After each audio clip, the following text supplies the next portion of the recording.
What's up? We are here for day 2 of 29. Yes, we are going to be live for 29 days straight in the month of February. Why I help you fall in love, madly in love with your money.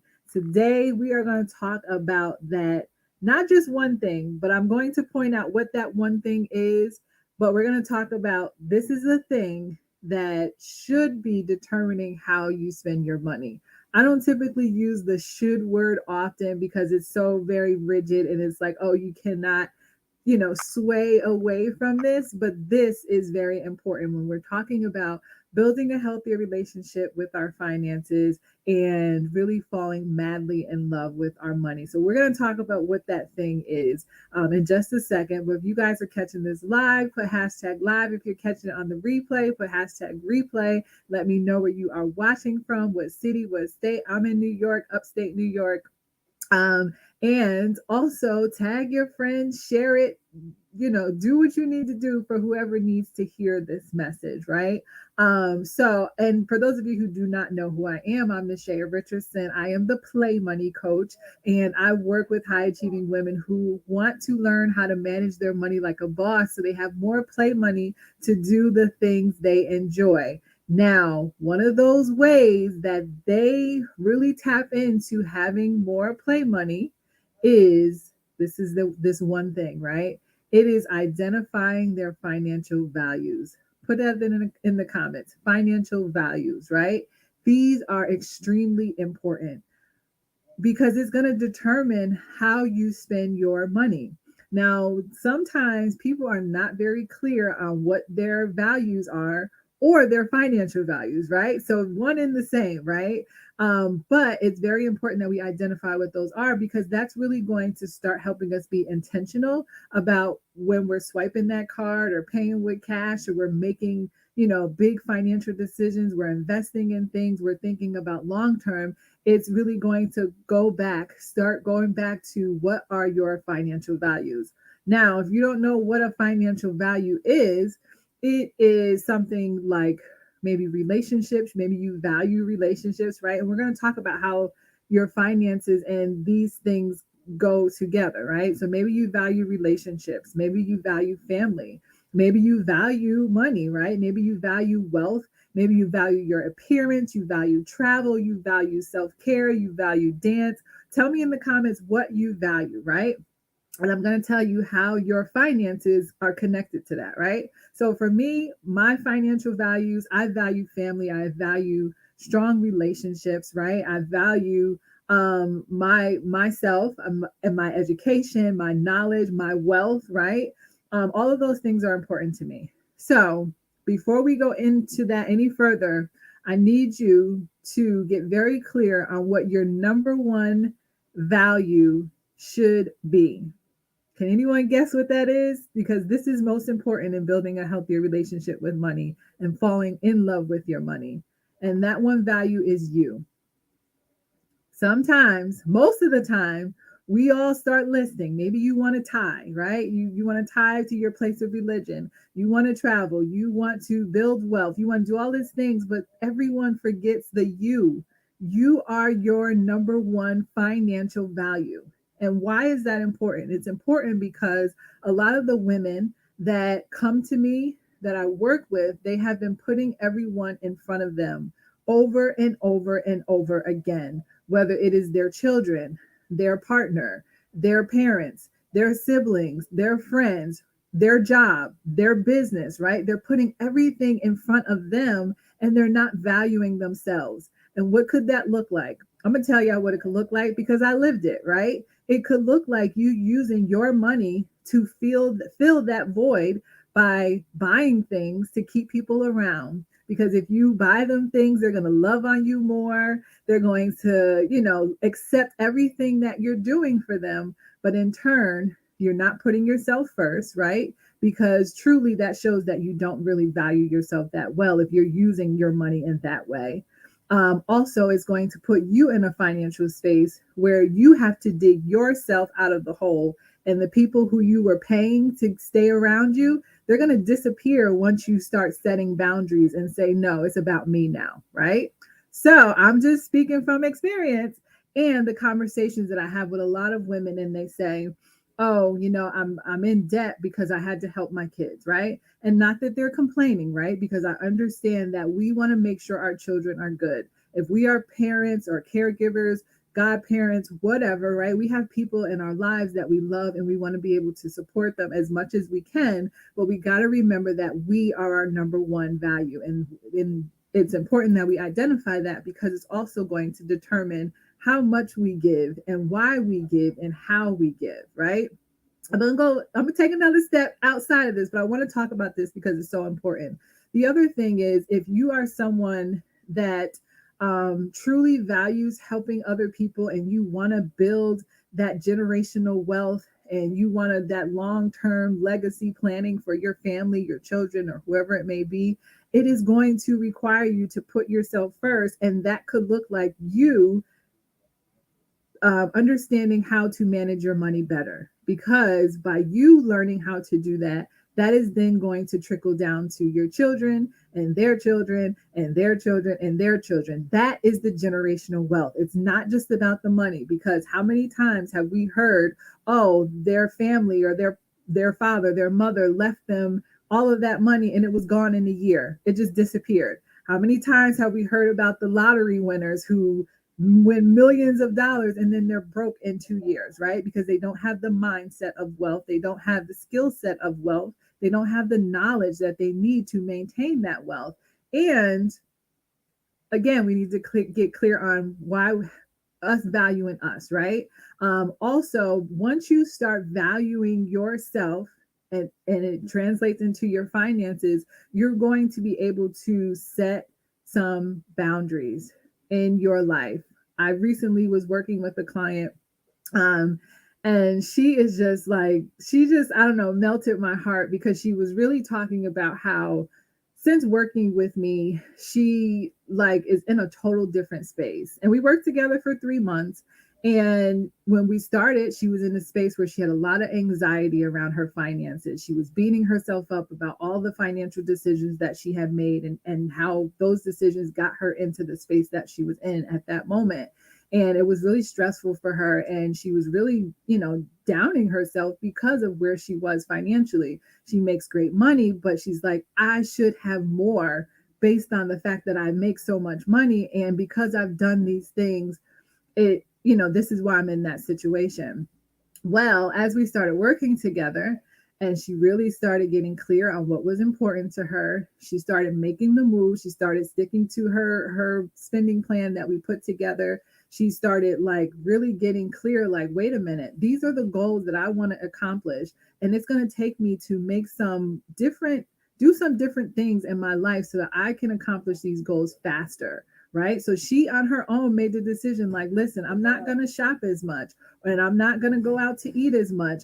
And I'm going to do this temporarily. I know that this is not long term, but this is what I want to do right now, because I truly value being in a better financial space in the next 3 to 6 months. I value having a better quality of life. I value feeling good about myself, because I no longer want to be in that space where I was when we first started working together.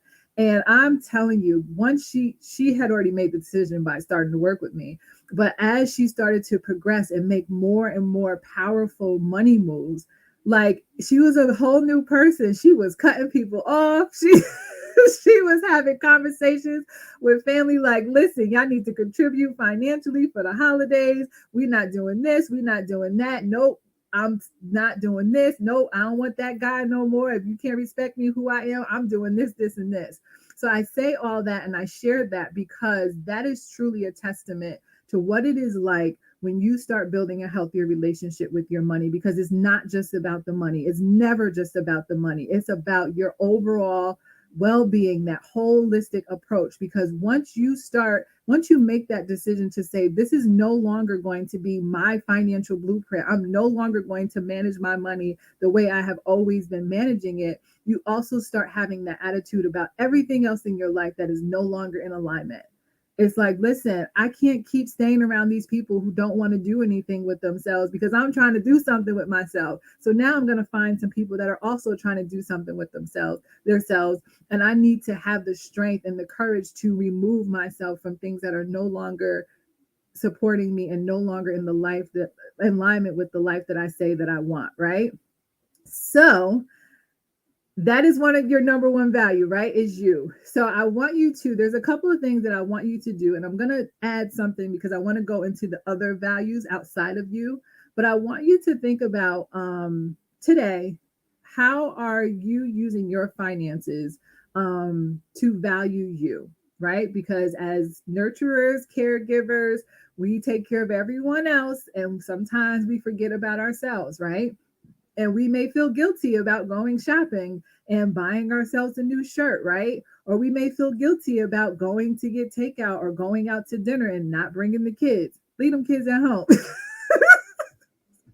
We have all this guilt, right? Or it could be that survivor's guilt of now that I'm making all this money, I feel obligated to take care of my family who are not in the same financial position, right?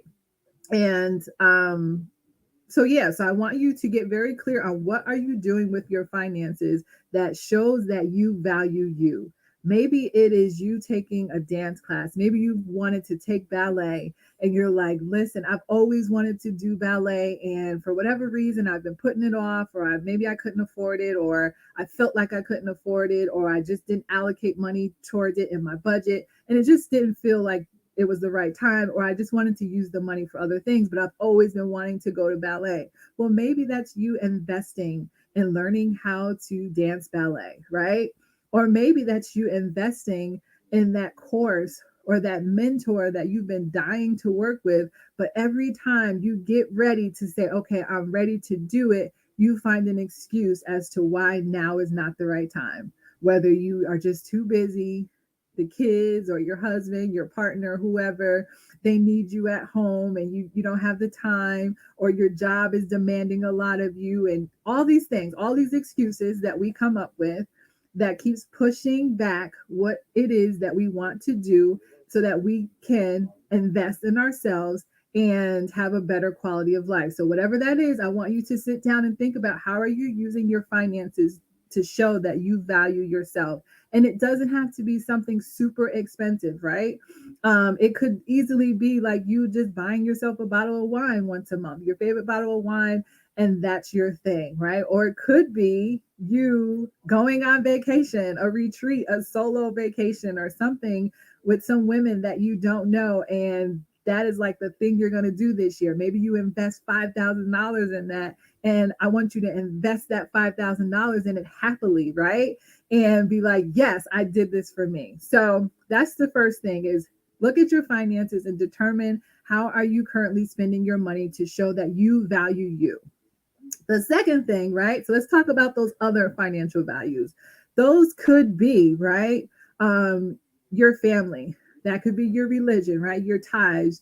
That could be donations to charities. It could be your education. It could be your children's education. It could be you value your appearance, or you value cars, or whatever it is, right? You insert what that is for you. You can tell me in the comments because I love to know what they are. But your financial values are going to be the thing that determines how you spend your money. Anything else that's not valuable for you, get rid of it, right? So if it's not a necessity and you don't value it, why are you spending your money on it? Because that's the right question. That's the question right there. Is people will say, oh, I went on Amazon and I bought some stuff, and by the time I got it, I don't even know what it is. Like I bought it, I don't really want it. I used it once, or I didn't use it at all. It's just sitting in the box and I never sent it back. Well, why did you buy it, right? Because you didn't get clear on what your values were and where you wanted to start allocating your money, which is why you need to identify what your values are, right? Um, the other thing is, as you get clear on what those are, those should be in alignment with your dreams and aspirations that we talked about yesterday. So we talked about identifying what those dreams and aspirations are, and typically that's in alignment with your values. So for me, I was like, I want the personal trainer. I'm traveling. I'm doing all the things. I want my chef or someone to meal prep for me. Like, and I just want to be secluded off the grid and super wealthy, right? And I want to be in position to where I can pay for my son's college. I have my estate planning getting started. So my stuff is in a trust, and he is going to be in position to where if I pass away, he never has to worry about what it is that I wanted to do with my finances, my life, my nothing, right? Because that's the other thing too. Ooh, I'm going deep. Let me stop. Let me stop because I already know where I'm about to go. We're going to say that for another live. But that is very important to me. I never want anyone to have to worry about what how it is that I want my end of life planning to go. I don't want them to have to worry about paying for my funeral. I don't want them to worry about if I pass away now, who's going to take care of my kid and who's going to fund that monetarily and take care of him as well. I have all of that being done now so that it's in place so that in the event something happens to me, no one has to do anything but just look at my papers, look at the trust, and do what they got to do, right? So that is important to me. I value that. So think about what you value and why, right? And then come back and tell me in the comments or feel free to message me and share because I would love, love, love, love to hear them, right? So I'm coming back tomorrow. 5:30, I'm sorry, 5 p.m. Eastern Standard Time, and it's going to be day 3. Now, as you're thinking about those values, the reason why I'm having you think about those values is one, it's going to identify how you are currently spending your money and if it's in alignment with those values. And if it's not in alignment with those values, it's your reality check, your wake up call to say, hey, wait a minute, I need to make some changes because I said I want that penthouse on the beach, right? With the wraparound balcony. That was Lauren yesterday. The wraparound balcony. And by me going shopping, on and buying clothes that I do not value, I really don't care about, it is taking me longer to get to my dreams and aspirations and the things that I value, right? By me spending money on things that are not important to me, that's one less experience that I can have with my family who I say I value spending time with. By me spending money on things that are not important, that is prolonging my planning or my retirement because now I can't invest as much as I want to invest, or I can't grow my money as much as I want to grow my money. So think about how that applies to your life. You fill in the blank, right?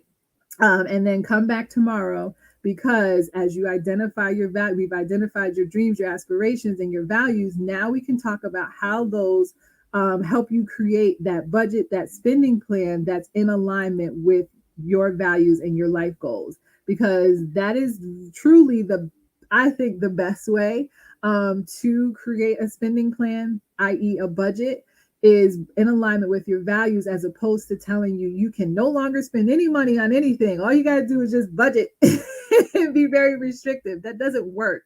It doesn't work, which is why if you've used templates online and you started out doing a budget and then a couple of months or 3 months later you're like, okay, I don't want to do this no more, and you stop, that is why. That is why, because it's not in alignment. It's not based around what is important to you. It's based around a template that is a cookie cutter when you are a unique, beautiful person that needs a plan based on you. So if you're coming back tomorrow, put a 1 in the comments. I look forward to seeing you. I'll be back here at 5 p.m. Eastern Standard Time. Make sure you invite your friends, invite your mama, invite your cousin, invite your sister, invite your brother. And I will see y'all then. And tell me what those values are. Put them in the comments or message me. And I look forward to hearing them. So y'all have an awesome evening. Stay safe. Awesome Indigo. I'll see you tomorrow. Stay safe and I will see y'all later.